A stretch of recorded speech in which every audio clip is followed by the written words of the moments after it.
අප මහා ගෞතම සම්මා සම්බුදු බුදු පියාණන් වහන්සේ ඇවිද්ද කිය භූමිය කවදා හෝ ඔබ සිතින් හරි පිය නගලා තිබෙනවාද?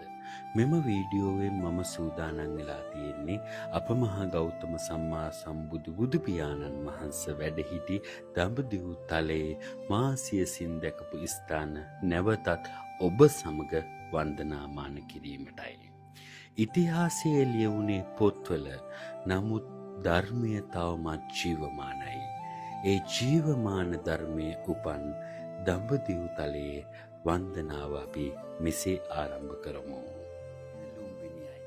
මහාමායා දේවිය විසින් සිද්ධාර්ථ කුමාරයාණන් ලොවට බිහි කර දුන් පූජනීය භූමියයි. ලෝකයට සමාධිය, කරුණාව, නිදහස දායාද වූ ඒ මොහොත ආරම්භ වුණේ මෙතනයි. ක්‍රිස්තුපූර්ව 623 දී සිද්ධාර්ථ කුමාරයාණන් උපන් ඉතිහාසයේ පූජනීය භූමිය ලුම්බිනියයි. ලුම්බිනිය පිහිටන්නේ වෙනත් රටකයි, නේපාලය. මේ ඔබට දිස් වෙන්නේ සොනාලි බෝඩරය. එක පැත්තකින් ඉන්දියාව, අනිත් පැත්තේ නේපාල දේශ සීමාවයි. ඒ වගේම පුරාවිද්‍යා දෙපාර්තමේන්තුවේ බුදුරජාණන් වහන්සේ නැත්නම් සිද්ධාර්ථ කුමාරයා හරියටම උත්පත්ති ලැබී මේ ස්ථානයේ වග සනාථ කරලා තියෙනවා. මේ ස්ථානයටත් ඔබගේද මගේද নমස්කාරය වේවා. ඉන් අනතුරුව මම ඔබව රැගෙන යන්න සූදානම් වන්නේ අප මහා ගෞතම සම්මා සම්බුදු බුදු පියාණන් වසර ගණනාවක් අකණ්ඩව දුෂ්ක්‍රියා කර ස්ථානයටයි මා ඔබ මේ ආකාරයෙන් රැගෙන යන්න සූදානම් වෙලා තියෙන්නේ.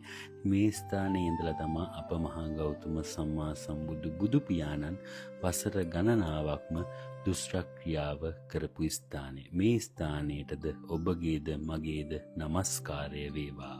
අපි ඊළඟට යන්න සූදානම් වෙලා තියෙන්නේ සුජාතා සිටු දේවිය කිරිපිඩු පූජා කරපු ස්ථානයයි. මේ ස්ථානය තමයි ඔබ ඉතිහාසයේ පොත්වල දැන තිබෙන සුජාතා සිටු දේවිය කිරිපිඩු පූජා කරපු ස්ථානය. මේ ස්ථානයටත් ඔබගේද මගේද নমස්කාරය වේවා.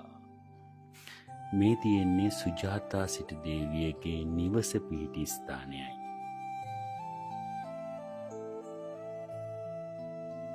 මේ ස්ථානය බුද්ධ ගයාවයි. ඉතිහාසයේ පමණක් නොව ලෝකයටම නිදහසේ දායාද වූ පූජනීය බිමයි.